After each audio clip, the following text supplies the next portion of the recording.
Hey y'all, sorry about the complications we were having earlier this week. I've done videos in the mountains before, but they were not going on online. So we are going to pick back up into Proverbs 31:18. I'm going to kind of, and we're going to take a trail and see where we go with it about this light. Proverbs 31:18 says, "She tastes and sees that her gain from work with and for the Lord is good. Her lamp goes not out, but it burns on continually through the night. Of trouble, privation, or sorrow, warning away fear, doubt, and distrust." So I want to talk about her lamp, this light that does not go out. And we read yesterday from Matthew 5:14-16, which Jesus is teaching, that says, "You are the light of the world. A city on a hill cannot be hidden, nor do men light a lamp and put it under a peck measure, but on a lampstand, and it gives light to all in the house. Let your light so shine before men that they may see your moral excellence and your praiseworthy, noble, and good deeds, and recognize, honor, praise, and glorify your Father who is in heaven." There's just so much to unpack in that. I'd like to take a couple of days to do just that and talk about this light. And where do you see the light? How do you see the light? Of course, a city on a hill during the day can't really see the light, right? Or during the day, the house has light anyway because of the sun and the windows, right? So we see light in the dark, in the night. The light expels darkness. The light displaces darkness. The light does away with darkness, right?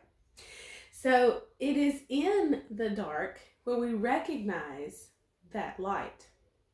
And I've been talking with Mom and Dustin just in conversations, and I don't know about you, but I really do believe this and feel this way, that we excuse me, are going to really begin to see the separation of light and dark over the coming months. I feel like there are lines being drawn in the sand, and that we're really going to have to choose which side of those lines we're on.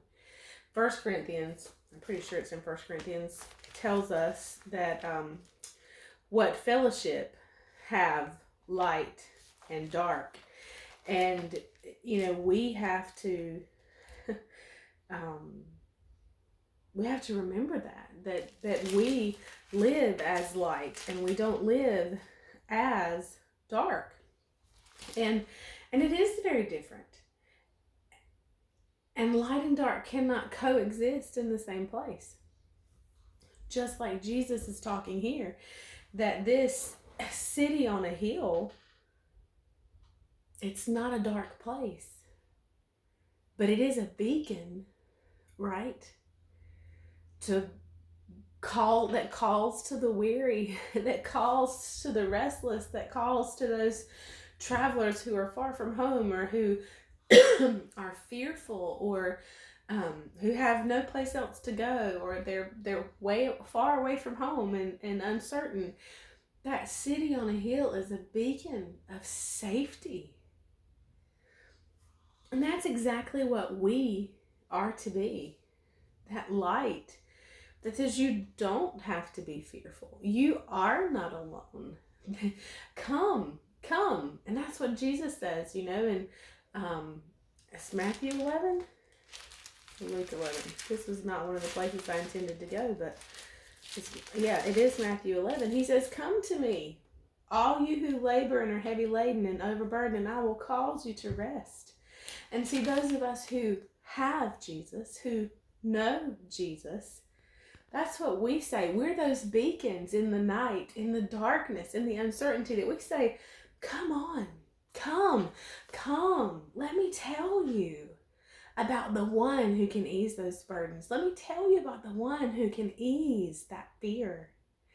And we'll pick up here tomorrow, still digging into the light. Bye, y'all.